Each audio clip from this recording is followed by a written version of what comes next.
What can you tell me? Hey, what grades are you guys in? I'm in grade 3. She's in grade 6. One. She's in grade R. And then Mohammed and Yisha? Grade 1. I'm in grade R. I'm in Grade grade 1. R? Grade 1. All of you guys can read, right? Nah. Yeah.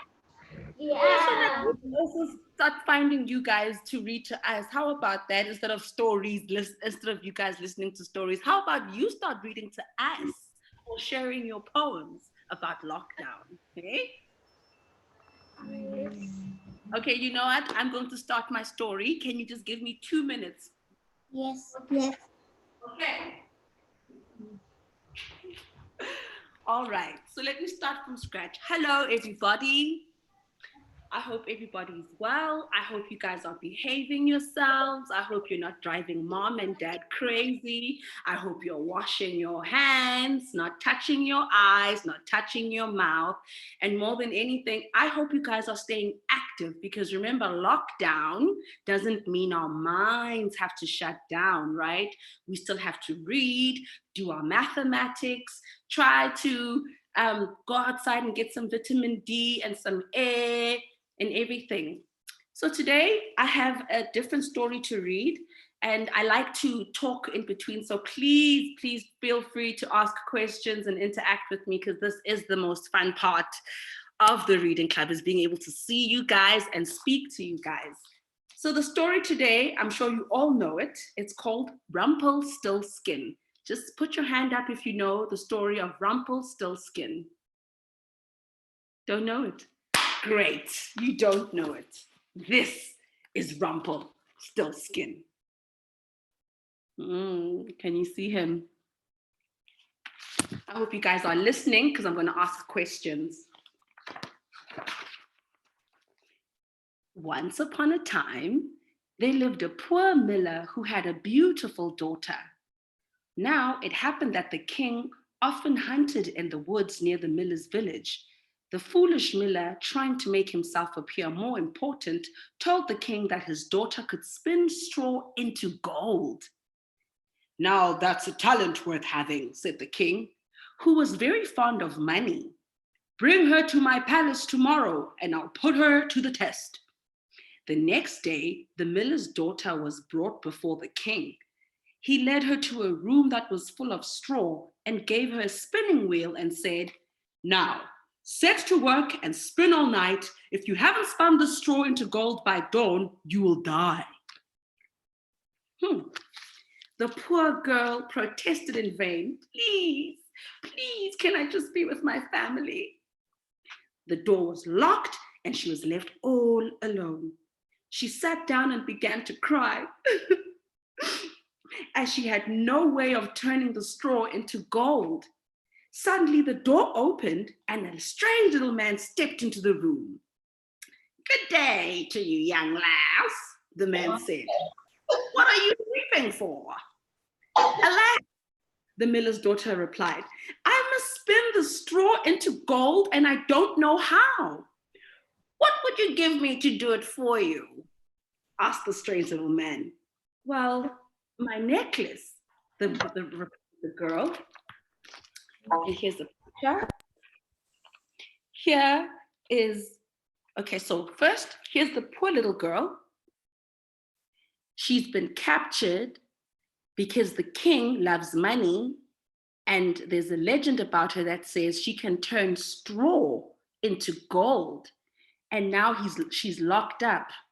And we all know what that's like, right? We're having a lockdown and we know how lonely and irritating and frustrating it can be. And then all of a sudden, this man appears. This little man appears and says, I can help you turn straw into gold. The little man took the necklace. The little man, remember, guys, she had the necklace to give to the guy that's trying to help her. So let's listen because you have to see where the story is going. Hello, Lemo. How are you? I'm going to continue reading. I'm going to continue reading. Let's go. The little man took the necklace and sat down at the spinning wheel. Whir, whir, whir went the wheel as the little man sat and spun. He whistled and sang as he worked. Round about, lo and behold, reel away, straw into gold. Soon the work was done, and all the straw that was spun turned into gold. When the king came in the next morning and saw the pile of gold, he was astonished and pleased. However, his greed for gold grew stronger. The more gold he saw, the more he wanted, and he was so impressed, like, wow, did you turn all that straw into gold? Now I want more, he says. Soon, he put the miller's daughter in a room with a larger pile of straw and told her that if she valued her life, she must spin it into gold by the next morning. Once again, the miller's daughter sat down and burst into tears. I don't know what to do. I don't know how to turn straws into gold. But then, as before, the door opened once again. Who is it? Is it the little guy? Give me a nod, yes or no. Who do you think is in the room again? Okay, why have you guys been muted? So sad. But then, as before, the door opened and in walked the strange little man. What will you give me if I complete your task? He asked the miller's daughter. The ring is all I have. I gave you my necklace. I gave you my ring. The ring is all I have, answered the girl. The little man took the ring and sat down at the spinning wheel. Vrr, vrr, vrr, went the wheel again. The little man sat and spun, whistling and singing as he worked. Round about, lo and behold, reel away, straw into gold. Before the morning, the little man had finished all the straw, and all the straw was gold.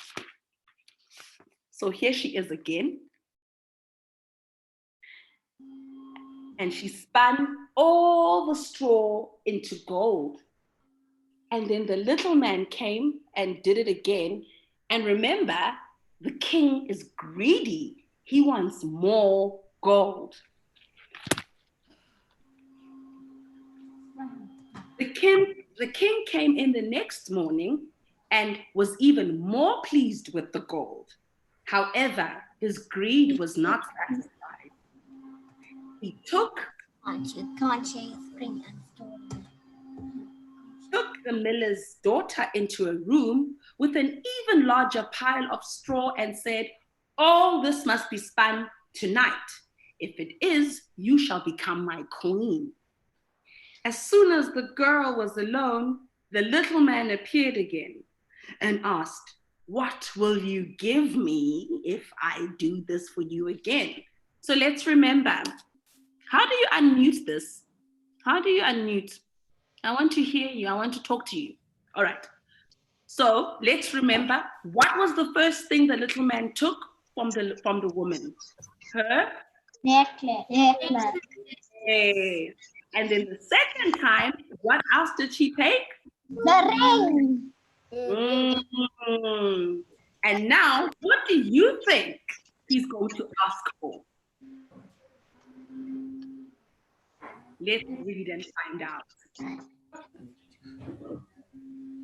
As soon as the little girl was left alone, the little man came in and asked, what will you give me if I spin for the third time? I have nothing left to give, she replied. Then promise me you'll give me your first child when you are a queen, said the strange little man. That may never come to pass, thought the girl. Okay, but if I do not promise, I have no way of finishing the task. So what are the chances of me having a baby? Okay. You can have my baby, she said, not knowing that he might come back.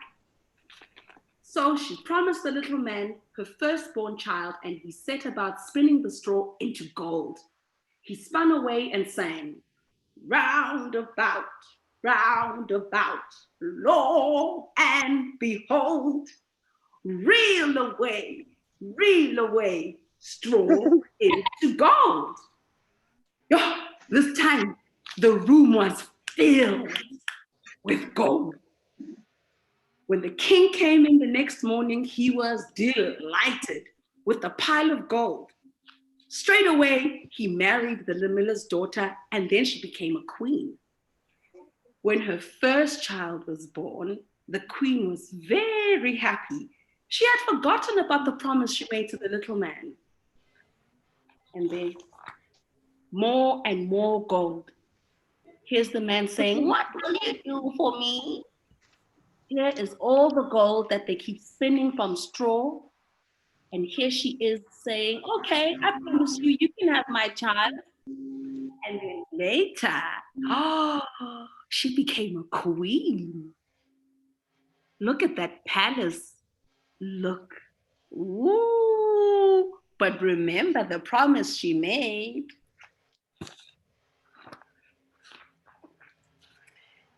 Then one day, when she was just sitting playing with her baby, the little man walked into the room and reminded her of the promise.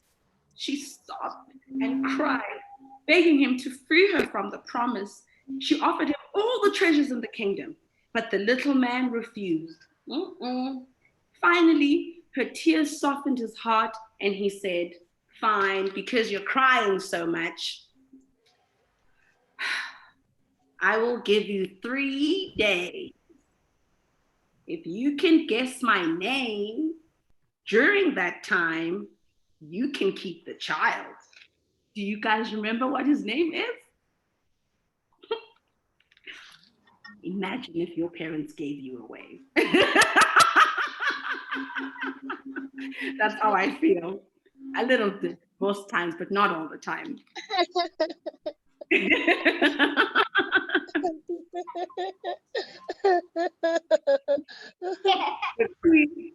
The queen lay awake. The queen lay awake all night trying to think what his name could be. Because if I don't know his name, I'm going to have to give my baby away. Do you think she wants that? You can either nod or shake your head for me. No, she wouldn't want that. She sent, okay, so the queen lay awake all night trying to think what his name could be. She sent out messages all over the land to find out his name. Remember, she's a queen now. So she sent all her servants and said, you, go all over the land and find out what his name is. The next day, the little man returned and she began with all the names she could think of. Could it be Timothy, Melachor, Balthasar, Benjamin, Jeremiah, and more? And to all of them he replied, that's not my name. And so here she was, at home with her baby, enjoying herself, chilling. And then he arrived and said, you remember the promise you made me? On the second day, she sent the servants out again and said, come. Go, you need to find out what this man's name is. She went to her servants out to gather all the names in the neighborhood and had a long list of unusual and comic names. Bandy Legs, Crookshanks, Hunchback, and more. Still he replied, that's not my name. Try again. On the third day, now this is crunch time because this is the day where she has to know exactly what his name is, or else what's going to happen? Take the baby. Take the baby. And do we want that? No. No. So now she has to really, really up her game, right? So here he is. On the third day, as the queen was starting to despair, one of the messengers came back. He told the queen, I've traveled for 2 days, my queen, without hearing any new names. But yesterday, as I was climbing a high hill in the forest, I saw a little hut. Before the hut was a fire, and around the fire, a strange little man was dancing. And he was singing, Today I brew, tomorrow I bake, and the royal child I will take.